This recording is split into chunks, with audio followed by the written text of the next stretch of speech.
The Voice of San Diego podcast is sponsored in part by Manilatos Nelson Murphy, Advertising and Public Relations.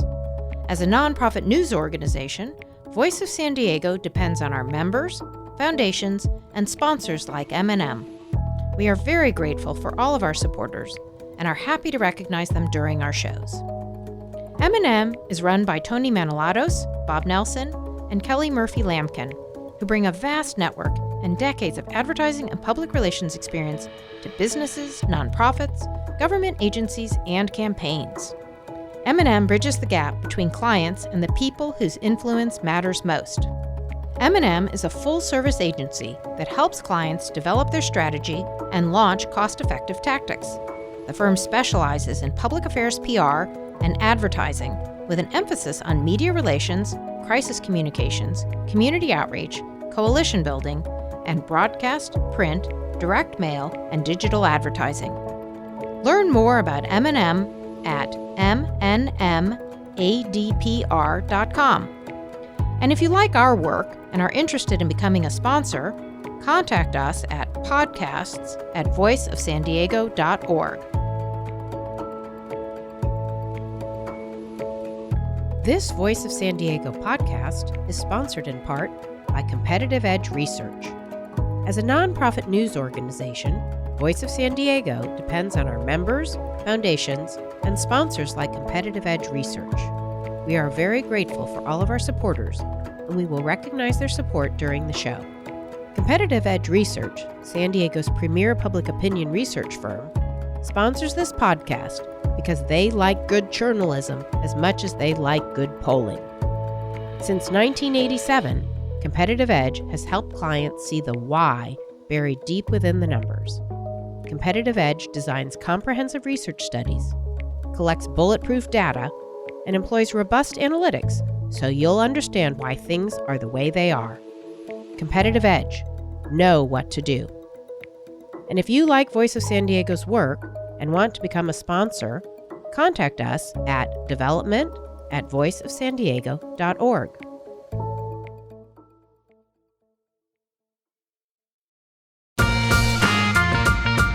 Welcome to the Voice of San Diego podcast, where we make sense of local politics, schools, housing, public safety, the civic issues that impact the life of a San Diego resident. We break it down so you can understand it and make educated decisions. Everything that goes into our investigative reporting, the journalists, public records requests, the data crunching, and this very show depends on the support of people like you because we're a nonprofit news organization.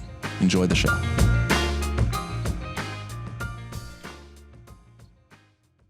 Welcome to those of you listening on News Radio 600 Cocoa. My name is Scott Lewis, here with my friend Andrew Keatts. What's up, guys? What's up? You going to yell at me more? Are we good? We're good. All right. And friend Sara Libby. Hey. How are you? I'm great. I haven't been yelling. No, not at all. I've been moderating debates left and right, moderated a debate, two debates recently that were put on by students. First one, I was on stage for the county supervisors race with a kid named Diego Oliva from East Village High. He helped me ask the questions. Pretty good guy. Very impressed with his stage composure. At 17, I would not have been able to do that. No. I probably couldn't do it now. Just kidding. I'm available to moderate your debate. And then, in fact, she'd be better than Scott. Yeah, absolutely. I'm not going to dispute that. Then this week, I moderated a debate of the congressional district, 49th congressional district, the race to replace Darrell Issa. All four major Democrats showed up, Sarah Jacobs, Paul Kerr, Mike Levin, and Doug Applegate. They all came.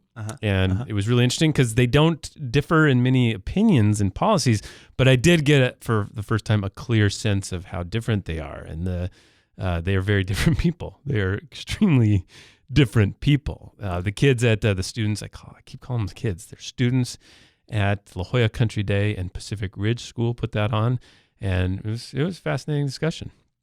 They're really, I can't stress this enough, they're very different people in the sense that, for instance, Sarah Jacobs is a woman.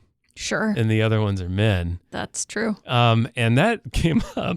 Age difference is also quite pronounced between Applegate and some of the and Mike Levin's like he's clearly like the most polished. Remind me of like a of a John Edwards in his prime, like very polished, all the sentences complete themselves and stuff. Doug Applegate had a much more like I know best feel to it, a kind of gravitas, Am I wrong in thinking of like Mike Levin as the Orange County guy and the rest as like vaguely San Diego candidates? That's true. Yeah. I think he's working really hard because the majority of voters are in San Diego County, so he's working hard against that. But it was a great discussion. A few clips. One of the real quick. What was Paul Kerr like? I've not spoken to him. He's kind of like a John Kerry-ish guy, like a. Everything is in the context of the 2004 presidential primary. Sure. Okay, all right. Yeah, and he was obviously Sherrod Jacobs, I think, has a lot of parallels with Hillary Clinton. Worked for her. But Paul Hillary Kerr didn't run in 2004. She ran in 2008. Sorry. Yeah, sorry. This broke your metaphor. Yeah. Sorry, the years are starting to blend together. But there was a Republican there. The three major Republicans didn't run, but didn't show up to this. But there was a Republican. His name was Josh Schoonover, and he was an interesting fella. So the question came up about the Me Too movement and the sexual harassment issues, and everybody's leading with like no tolerance and all this stuff. And he leads and he goes, "Ladies."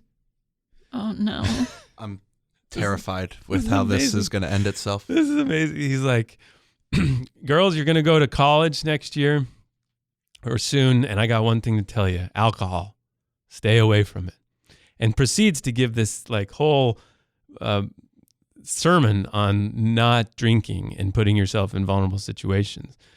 And you could see the room just like erupt silently, like they were ready to. And so we finished. And since I've been fully trained in wokeness on this issue, I was like, "What about the men, sir?"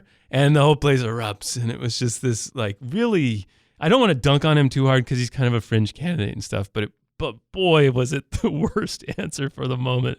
You should watch that if you're a candidate. In a room full of young Democratic contenders and young students. Yeah, it did not go well. Well. So check out that video. It's actually on Vimeo. We'll post it in the show notes. All right, we have an ambitious show today. The San Diego County got national news. They became the darlings in some ways of the Fox News world and Donald Trump. And this is why. The County Board of Supervisors now hoping to join the fight, or will join the fight, of the Trump administration against California's sanctuary policy laws. Now, they are hoping that will mean a change in the way that law enforcement polices immigrants. Take a listen. There are people who come into our country not only committing crimes in our neighborhood, but also want to do us harm just because we're Americans. Okay, that's from our friends at NBC San Diego. That was Supervisor Diane Jacob. Whew, no shortage of hot takes on this one. A lot of fear-mongering, and it touched Trump's chord. It really hit that. He says, he tweeted, "Thank you, San Diego County, for defending the rule of law and supporting our lawsuit against California's illegal, unconstitutional sanctuary policies. California's dangerous policies release violent criminals back into our communities, putting Americans at risk." Whoa. Hot. It's like a rare gift to everyone from Trump because, the supervisors obviously agree with him and joined with him. And so presumably they'd be bolstered by this. But it's also a gift to the Democrats who oppose it and who are running for the board and other politicians. Yeah, everyone's getting what they want out of this. Yeah. It's maddening. And meanwhile, nothing's happening. That's also true. Everyone's getting exactly what they want while nothing is taking place. Nothing would be happening even if they filed an amicus brief, which are, I don't want to say meaningless, but, it's limited, their impact. And they're not even doing that. This is a hypothetical amicus brief on when an appeal were to take place. Yeah, let's clear this up. So they insist this was not a symbolic move, that it has they want to legally participate with Trump. And that's important because if it was just symbolic, then it's just them trying to line up with Trump, right? But the fact that it's not symbolic is belied by the fact that they're too late to participate legally in this whole thing. And they outwardly are admitting that they're just trying to line things up so they can participate in the appeal that will eventually come about it. All right, but we're going to take a moment and we're going to try to understand all of this stuff that's actually happening and what was actually done. Because this feels like, of all the things lately, this is one of the things most untethered from facts. Like you're talking about people who lose in this. People who care about a reality-based world are losing in this whole debate. I will say that I was watching you grapple with how untethered this discussion is from facts, and kind of feel like most discussions are. Okay. But now this one too, and I'm happy to talk through it. This one, but actually, I did find myself the other day going, it seems pretty normal to me. But this is something. First of all, very few local issues get such national exposure like this. That's true. And in fact, the last time we had national exposure to this was when the city government was joining the opposition against Trump lawsuits. Right. Which must be confusing to people who don't have quite of a grasp on local government. Yeah, so they can't decide whether San Diego is good or bad because the county and the city are doing different things symbolically. So I'm getting worked up because it's something I know about, and yet watching the national world just blow up in a way that's just really uncomfortable. All right, Trump sued California for 3 laws. One of them, the biggie, is Senate Bill 54, the California Values Act, right? That passed last year, and we spent a lot of time on it, but basically it just further clarifies what law enforcement can do and what they can't do when they cooperate with federal immigration authorities. Now, one important thing we should remember is the Constitution itself actually says that local law enforcement, state law enforcement, does not have to cooperate or enforce national law. It's a big deal in federalism. It's part of the Constitution for a reason. And not only that, but California has other laws that further bolster this same point, the Trust Act being one of them. Right, and that's been several years old. Okay, so it does these 3 things. It says ICE has to get a warrant if they want law enforcement to hold on to someone so that they can be detained for federal investigation or release or removal.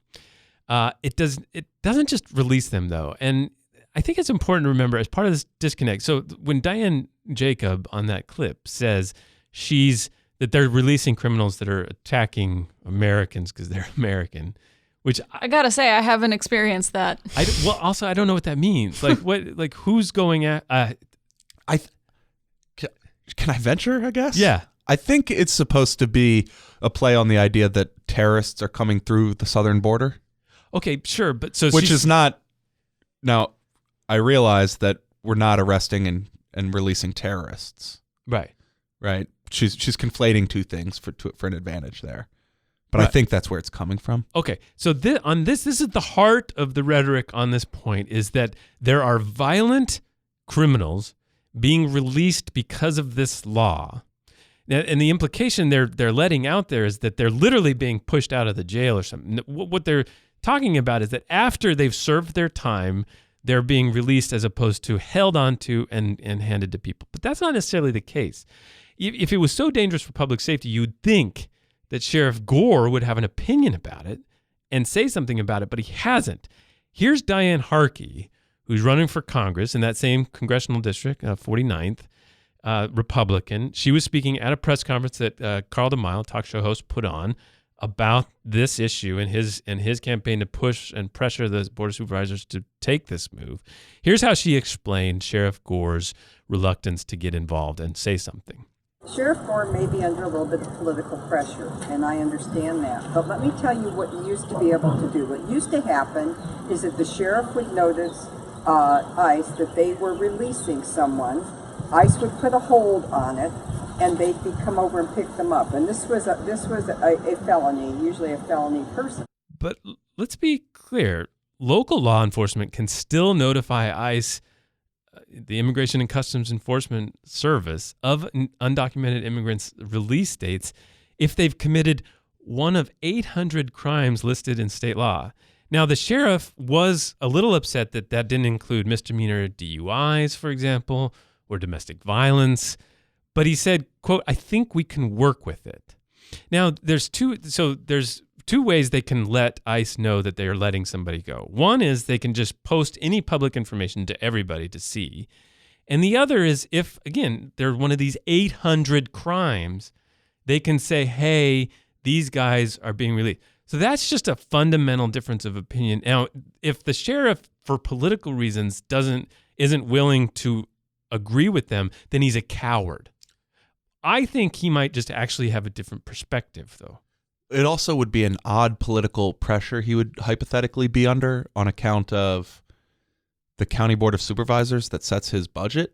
It seems to be okay speaking out against this law. Right. Would it be like state lawmakers pressuring him to whom he doesn't really answer? Yeah. Well, he's in an election right now. Is the vote. Yeah, that somehow the... but he's... But yes, and to your point on that, if that's the case, then it's an incredibly damning indictment of who he is. Yeah, if he's afraid... That he's afraid to say that in the midst of a campaign as a local law enforcement official. That's a sharper criticism of Bill Gore than I've ever leveled, certainly. Oh, it's a incredibly condescending insult. Yeah. If I were him, I'd be upset that she says, I'm not willing to do something that would protect people from being assaulted or hurt because they're Americans. And because I have a political career to protect here. Yeah. Okay, so the Border Patrol chief in San Diego has said, look, it's my understanding that the California Values Act forbids state and local law enforcement from transferring custody of an alien to DHS without a judicial warrant. Now, that's the phrase that's really important to remember throughout this whole thing. Without a warrant. With a warrant. With a warrant, the federal government can do anything once in any of these situations, and that's important to remember. Especially considering all of these attacks are being framed as an attack on the rule of law. Right. If you can insulate yourself from all of this by getting a warrant, it seems pretty consistent with the rule of law. Right. Okay, so... Or at least potentially. Now, when we started this whole effort to understand this law, the first thing we picked up on that was a major impact was that the place where immigration enforcement and local law enforcement most interacted was in the jails.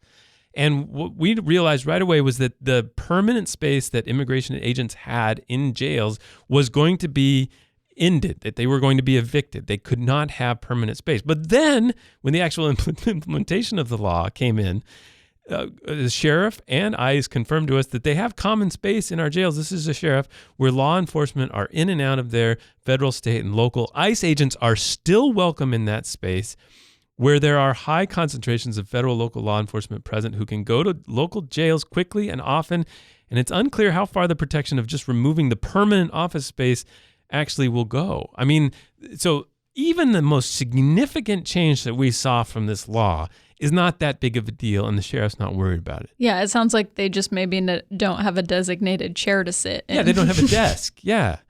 Okay, so go on. Now this is the big one. Kristin Gaspar, the chairwoman of the County Board of Supervisors. Now remember, county's different from the city. County has 5 Board of Supervisor members.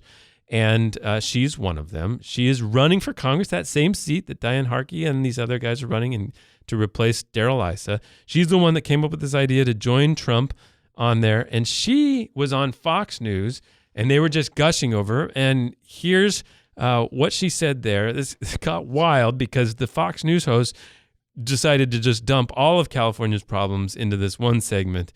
And here's how he did that. I was in the Los Angeles, Orange County area. I could not believe the level of homeless. People are coming in here, setting up tents, not even trying to get involved in society. And now I understand they're looking at public lands to set up these homes for the homeless, since they're all coming here, in many cases, illegally. What have you seen in San Diego? What has been the effect of the people there? Okay, stop.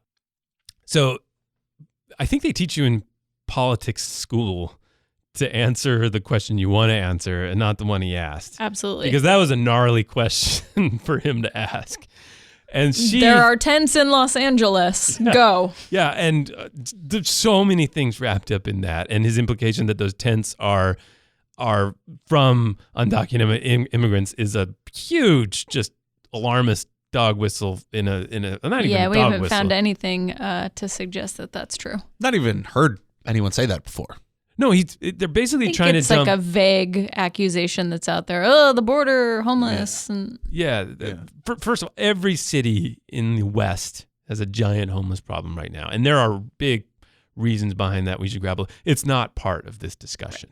Yeah. All right. So she adroitly changes the focus. Well, when you think back to 9/11, all of the rhetoric was about how important it was for coordination to take place between local, state, and federal government. Well, we've done that in San Diego. We had a system in place. We had task forces in place, for example, to stop maritime issues that we were having of humans, drugs, and weapons being smuggled into the United States, right here into San Diego. Unfortunately, under SB 54, our local law enforcement can no longer take part in those maritime task forces to cut down on human trafficking, drug trafficking, weapons trafficking across the border. Okay, that's not true. That's not true. They can participate in that. Now let's be clear about what we know. So Rodney Scott, that leader of the Border Patrol the Border Patrol in San Diego, he said that there were 2 local agencies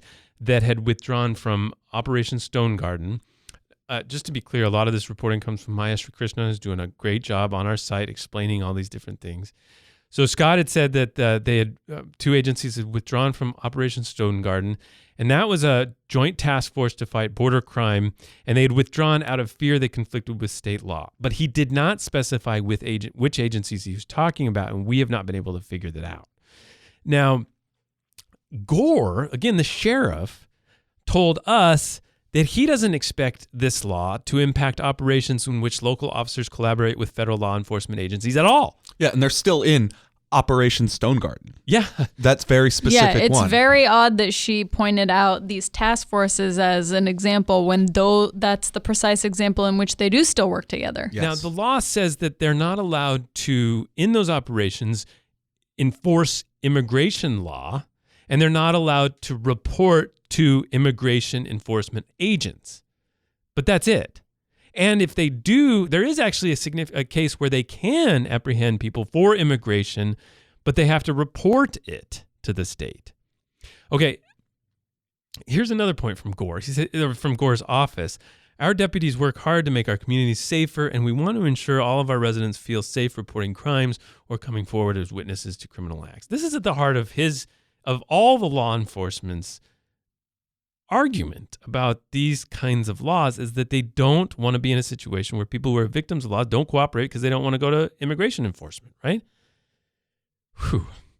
All right, there are 2 other laws that are in jeopardy here that Maya did a great job this week explaining.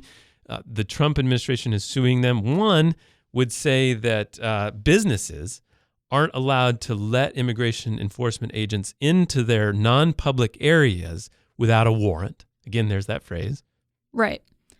So they would have to maybe sit in the lobby. There's also some provisions in the bill about whether they need to give advance warning. So if the federal government gives a business a heads up and says, hey, we're coming on Thursday, that employer is obligated to let employees know. And if there's a union involved, they're required to let the union know.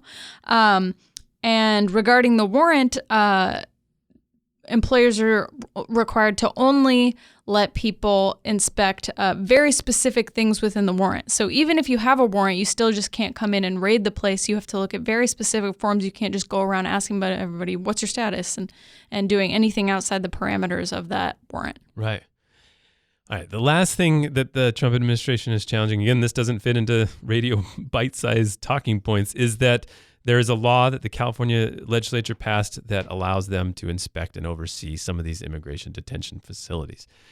Okay, we have another topic that we want to get into along with our hero and goat of the week, but this was our special segment dedicated just to this particular battle and our effort to help explain what is actually behind it. Stay tuned if you're on the podcast for that discussion on what is human trafficking. This has been our show with our joint partners at News Radio 600 Cocoa.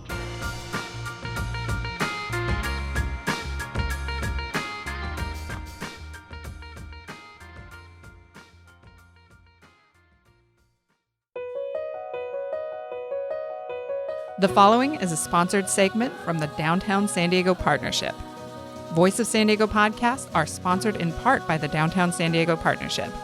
As a nonprofit news organization, Voice of San Diego depends on our members, foundations, and sponsors like the Downtown San Diego Partnership to provide funding to support the investigative journalism you expect from Voice of San Diego. We are grateful for all those who invest in news. If you'd like to join them, contact development@vosd.org. I'm Kinsey Moreland, and I'm here with Betsy Brennan, the new CEO of the Downtown San Diego Partnership. The Downtown Partnership, by the way, is a membership organization that serves as downtown's watchdog, supports redevelopment that stimulates business and economic growth downtown, advocates for improvements that enhance downtown's quality of life, and a lot more. It's a big job, right, Betsy? Yes, thanks for having me, Kinsey. Thanks it for is being a great here. job. So you've been the president and CEO of the Downtown San Diego Partnership for a couple months now. Big, important job. How's it going so far? How are you liking it? It is the best job that I've ever had and that I think exists. It's a cross-section of San Diego, the very best of San Diego. So you get to advocate for the city that you love. You get to work with wonderful staff and board members, and you get to support programs like our Clean and Safe program and our homeless reunification program as well. And you get to be downtown, which is an exciting place to be. Good food, good fun, all that, right? It's wonderful. We have 94 board members, and they represent many, many of downtown's finest establishments and businesses, and was very grateful for attending opening day of the Padres with one of our board members. It's a very great job. Catch the rest of our sponsored interview with Betsy of the Downtown San Diego Partnership at the end of the show.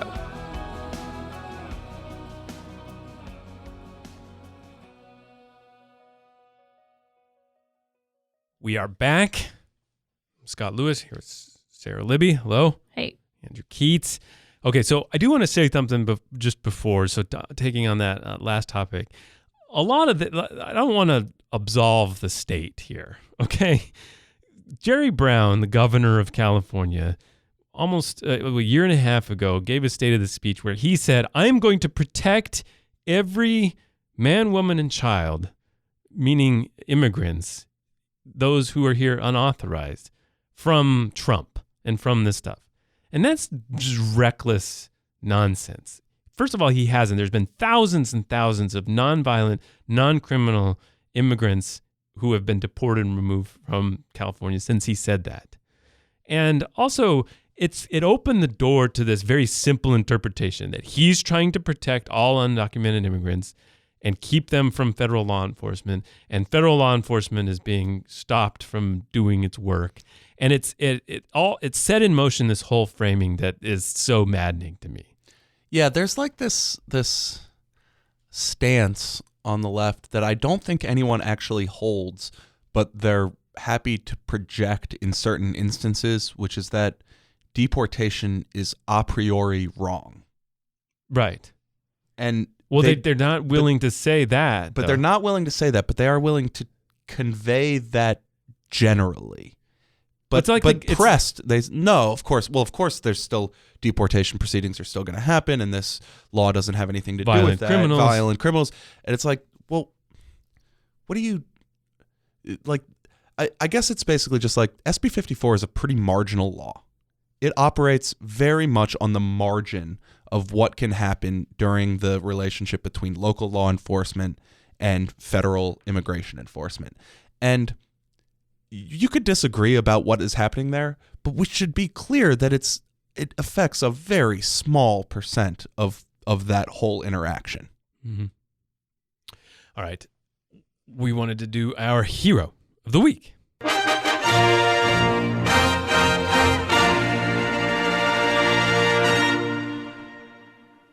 This goes to Des Linden, winner of the Boston Marathon. The rain continues to come down, and now the drought is over. An American woman wins Boston for the first time in more than 30 years. Oh, man, I'm going to cry. I could talk about this for 20 minutes. Des Linden is a grad of Hilltop High in Chula Vista, ran a sub 5-minute mile as a freshman in high school. She's run a ton of Boston marathons. She's somebody who was kind of always maybe 5th, 7th, 19th place, and this was like just her day. So for her to be the first American to win in 33 years, a few years after Meb Keflezighi was the first American to win after 33 years. So pretty cool that those two runners came from San Diego. Yeah, it's right in your wheelhouse, too. It is. Okay, our GOAT of the week. You lose! Good day, sir! All right, so National City Mayor Ron Morrison has got himself into something of a pickle here, I have to say. So there are two ballot measures that are going to go before national city voters this year. They deal with term limits for the city's elected officials. Measure B would give all of them, city council and the mayor, 2 4-year terms that they would be able to run for. Measure C would maintain the existing situation, which is 3 4-year term limits for the mayor. But right now, there are no term limits at all for the city council, and it would provide those same 3 4-year term limits to the city council office. Okay, so it's basically fine. You could pick and choose which one you like best. Well, what Ron Morrison, he supports Measure B. He wants mayors to have 2 terms of 4 years each. And the city council have 2 terms of 4 years each. However, this is his last year because this is his 3rd 4-year term. This is his 3rd 4-year term. However, right now, as we stand here today, he is not eligible to go on November's ballot for re-election because of this. He's termed out. The current law.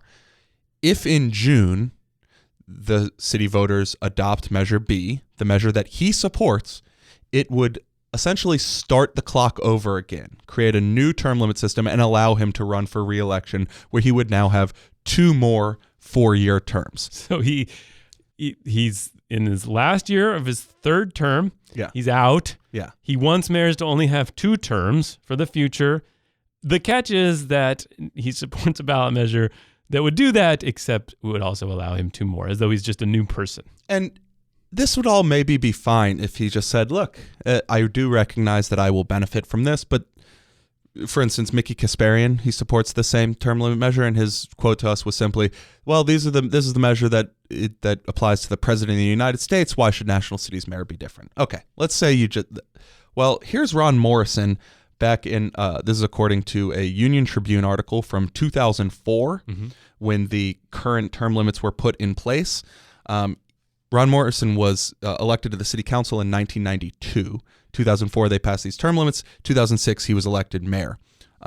In this article, he says, this is according to the article, I'm quoting, Morrison said he thinks term limits for the mayor are appropriate because the person holding the position should have a finite amount of time to get things done. Otherwise, he said, the mayor is just perpetuating the job. I love those old quotes like that. It's like when Orrin Hatch was running for his Senate seat. He's like, this guy's been in here too long. I'm just going to do 1 term, 2 terms. He's been there like 100 years. Yeah. So now, interestingly, there's a nice little contradiction there. He goes on in this article to contradict every aspect of the measure he supports. So he says that about the mayor.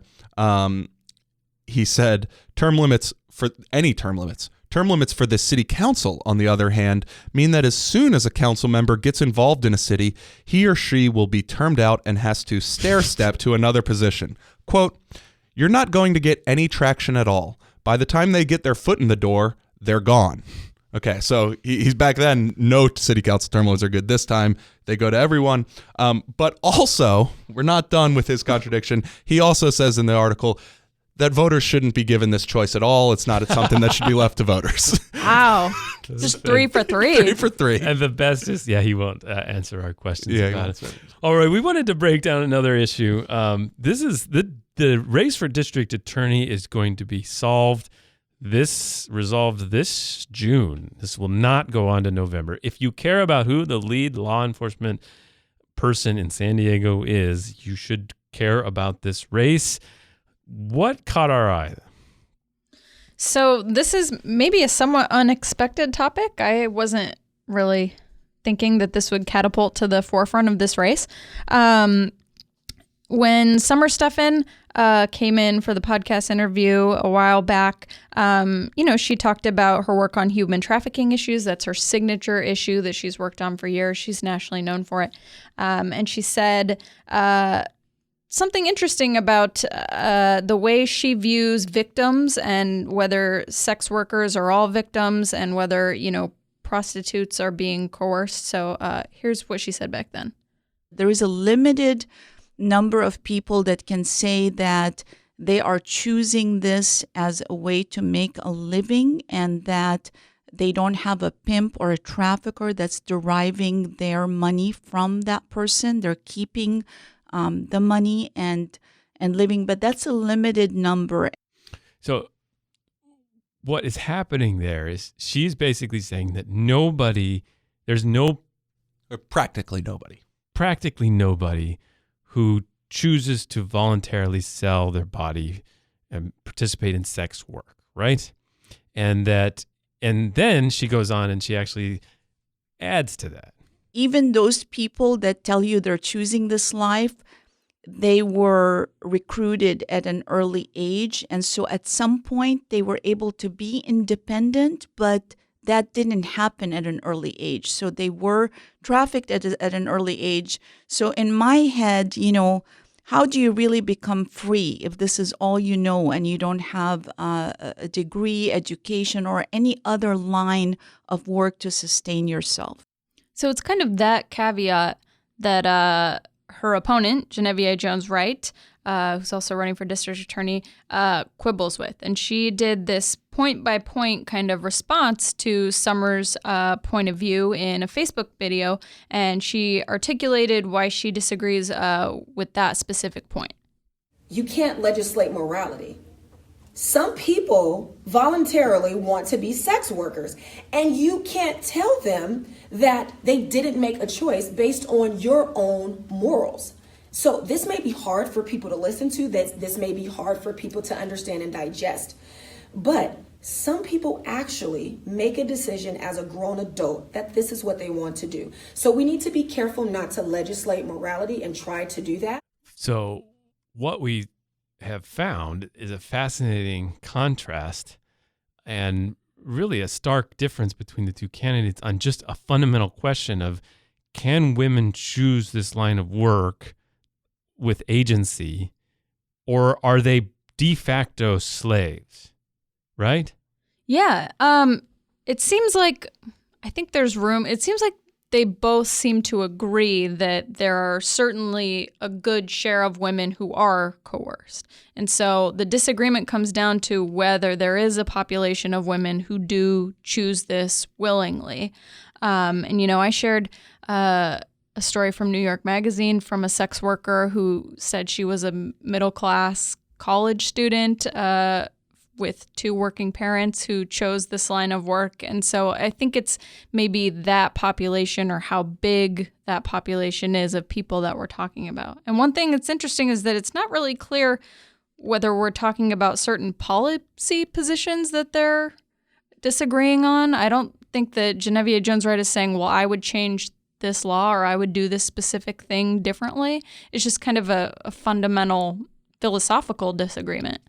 Yeah, and I think, so like if you work backwards, one area that's becoming popular across the country is underage. It's like that is uniquely and completely the realm of people who are being trafficked. Yeah, and that's a recent law in California as well, that you cannot be charged with prostitution if you are underage. Right, and then there's the next group that are people who are over 18, but they themselves would say that they've been coerced into this behavior. They definitely have pimps, and how you deal with them. And I think again they would both agree that you don't criminally charge those people either. So again, it's like you don't charge the women, yeah. the women, right? So again, it's like there's no clear difference yet. Where I think there might be a difference that stems from the basic philosophical dispute is just on priorities and resources. I mean, I think Summer Steffen's position is so strong and so clearly comes down on the side that trafficking is itself a major issue in the region and needs a massive flow of resources and would compete for state and federal grant funding opportunities and launch major, gang prosecution operations and that sort of thing. And if you don't believe that the trafficking itself is as big a problem, you may, even if you follow the same procedures, you may be less likely to put resources into it. Yeah, and it also comes down to how aggressively you decide to go after the demand side. So if you believe that all women who engage in sex work are victims, you're necessarily going to crack down really hard on the people who purchase sex because that necessitates the supply and keeps these crimes going. But if you think that there are a portion of the workers who are just choosing to do this, then maybe you decide not to go after people who purchase sex so intensely. Yeah. And I think the most high profile charges we've seen about these have been gang prosecutions, basically. Much like what you might have seen 15 years ago with like a press conference with a table stacked with cocaine and heroin bags, right? We've had these big prosecutions that are about the gangs that derive most of their revenue through prostitution. And then you're going to also have a bigger difference in these discussions about if there's any relationship between a woman and somebody else who's sharing resources with that person. If that person is de facto a human trafficker, they're going to be treated differently than maybe somebody who comes in and sees that as a more nuanced relationship and those both being voluntary participants in some sort of, collaborative environment. And that's just a wholly different approach. But I think that what was so interesting to me is that it seems contradictory, those 2 points, but it also seems like they're just speaking about two different things that fit together almost. Yeah, absolutely. And so how far apart are they? But also just what an incredible race. Can we just sit back and realize like we are having an incredible argument about the actual role of an elected office in a way that I haven't seen in a local campaign for a long time. And in my opinion, it couldn't happen to a better office because this is one that I think people really don't understand the enormous power that prosecutors wield. I just saw a story about this sinkhole in El Cajon, and it turns out the woman who caused the sinkhole drove around a barrier and ignored all these emergency warnings, and the cops and law enforcement said, well, we're going to go ahead and let her losing her car be punishment enough. But that's a choice that they're making, and that they make hundreds of choices like that every day, whether to charge someone, what to charge them with, whether to give them a plea deal. And these are just huge decisions that impact the rest of people's lives, that impact entire communities. And, you think mayors are important and we pay attention to those. Senators are important and we pay attention to those. Nobody pays attention to this job that wields such enormous power.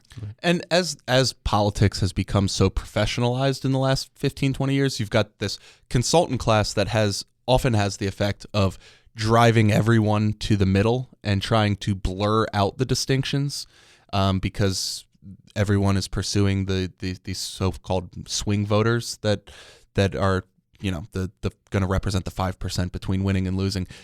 We have some pretty clear distinctions here, right? Like there are some clear differences of opinion in this race, not just on this question, but in general. Absolutely. I want to meet who I want to talk to are the 25 people that are having a really hard time deciding between these two candidates. Yeah. And also just what incredible women are part of this.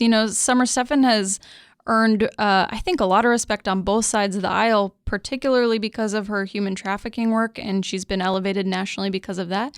And Genevieve Jones-Wright has spoken out about policing and racial profiling and has garnered this, national profile as part of this class of people who are running to become prosecutors based on a reform platform. And just, it's really incredible to watch.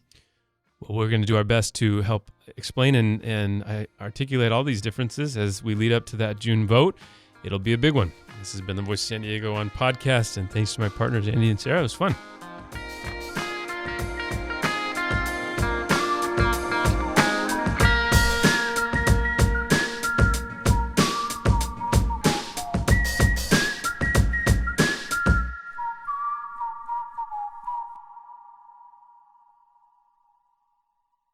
Now back to our sponsored interview with the Downtown San Diego Partnership CEO, Betsy Brennan.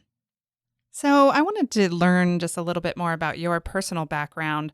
You're not a native San Diegan, but you consider San Diego home. So tell us a little bit about why that is and where you're from and what you were doing. Sure. So I'm originally from upstate New York. I'm from Rochester and went to school on the East Coast and then came out here for law school after working on Capitol Hill. So I'm a torero for law school and specialized in the land use clinic there at USD and just loved learning about land use and how people interact with the land. And San Diego is such a great opportunity to see how different neighborhoods and downtown have come to be and how we can even improve them going forward. So I ended up working for Scott Peters on the city council and then was his chief of staff for 5 years and transitioned to be chief of staff to the president of San Diego State University for 4 years. Loved my time at both of those establishments and learned so much about San Diego, the city, higher education, how we can work even closer together with city entities, county, higher ed, businesses, just sort of all those intersections. And then I left for a while. Okay. And you consider it home because you've been so involved and so engaged during your time here. Is that why? So on the professional side, yes, absolutely. But I also consider it home. It's where both of my children were born, right here at Sharp Mary Birch. And all of my best memories from when they were little, right here in San Diego. So every time I see a curb cut downtown or a sidewalk, I think of them in their strollers and us going on adventures downtown. And I'm so glad to be back and raising them here again.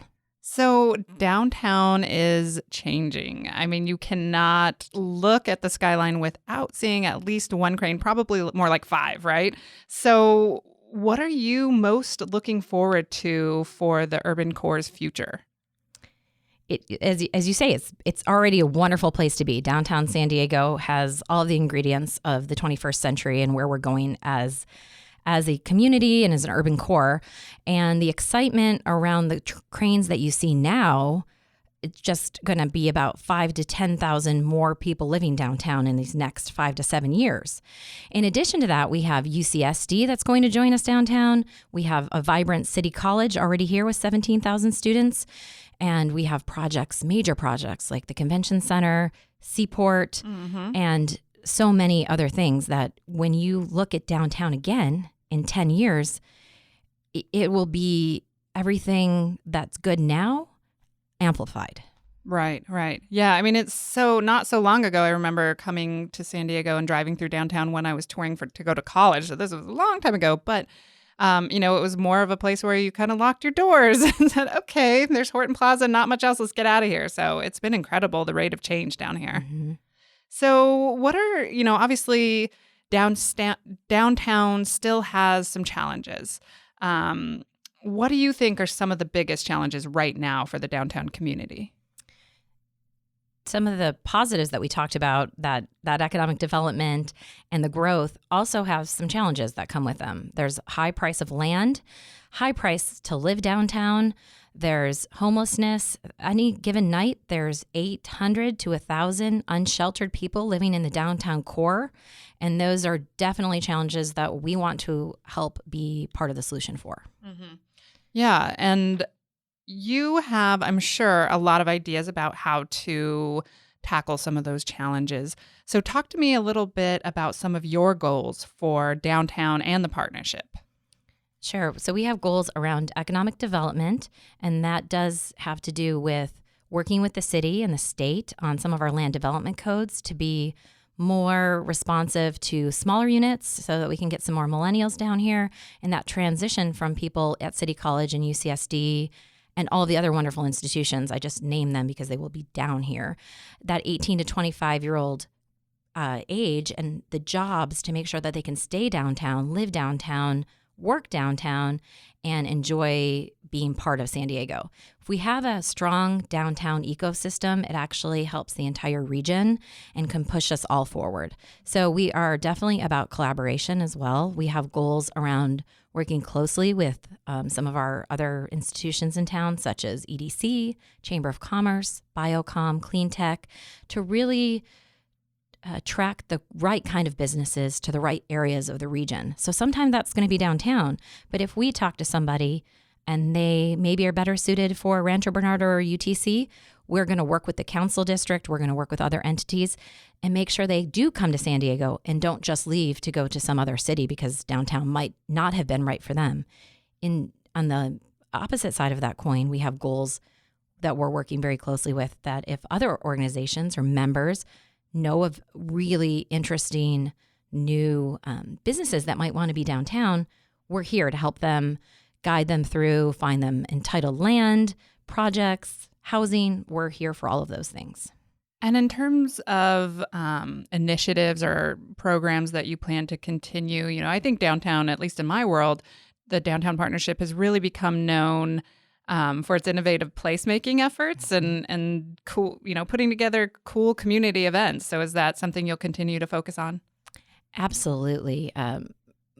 Another thing about my background is I spent a lot of time living abroad, so in Spain and in Central America, and those parts of the, say, France or Spain, where you can go out in the middle of the night and find a band or find a farmer's market or find that vibrancy. We want more of that downtown. So placemaking will take a big, will have a big emphasis for us as we move forward. And there's different kinds of placemaking. So you'll see things event-driven, but you'll also see more innovative parklets and different things that might activate a space that is very plain. We might call it the Canvas program, where we're changing the canvas of downtown. So I was excited to hear and read about your background in land use. We have a lot of land use wonks that read our website and listen to our podcast. So how does your background in land use come into play in this position, this role? Well, it's interesting because I see the world through how public spaces and buildings interact with people. So I have a different perspective than some folks. I really want to see how we can best activate our public spaces and our buildings to support our public ecosystem. And that means anywhere from homeless individuals and how we can better plan our land to support them having supportive housing and maybe off the streets if we can get them there, but all the way to how will we look in 5 to 10 years? Are we planning together? So not piecemeal, but we're looking at maybe a whole block. And you see really good examples of that, what's happening with Makerspace and Idea District in East Village. And you see that in other parts of downtown. We want to encourage more of that, more collaboration with different developers and with us. And we can usually get people at the table and working together on those items. So, Betsy, one of the programs that the Downtown San Diego Partnership is really well known for, the end result are these people that you see downtown, and they a lot of times wear vests, right, and sort of are cleaning up things and doing other things. So what is the name of that program, and what is its purpose? That is the Clean and Safe program. So it is part of the Property Business Improvement District of the city of San Diego. And every time a unit is built downtown, there's an assessment on that property. And they are able to get these enhanced services. So the Clean and Safe program is a $9 million program where we have people, we have workers on the streets 24/7, 365 days a year, doing enhanced services around garbage, around maintenance, safety ambassadors, you name it, they're out there in the public right of way, keeping our city clean and safe. Another important part of that program is the homeless reunification program. It is currently Housing Commission funded because it is a homeless diversion program. So we very thoughtfully work with the homeless individuals that would like to return to their homes, and wherever that is, many of them are from other parts of California. And before we do that, we make sure that there are supportive services and stable living environment for them where they go. And we have been successful in that program with 655 people since July 1st. Oh, wow. Just since, okay. Not even a just- year. yeah. Wow. Okay. So one thing that I see your ambassadors doing out there is giving people directions. Do you hear about that? Like some maybe unofficial roles they play out there in the downtown community? Absolutely. So they are definitely, we have people on staff that have been on our clean and safe staff for more than 15 years. So they have seen downtown, they know downtown, and they are unofficial concierge for best restaurants, best places to see a sunset, and anything else you might want to do while you're in San Diego. So look for what do they wear the bright orange vest? Look for the people in the bright orange vest, and they'll help you with anything, really. Absolutely. All right. Well, Betsy Brennan, the new CEO and president of the Downtown San Diego Partnership, thank you so much for being here. Thank you for having me.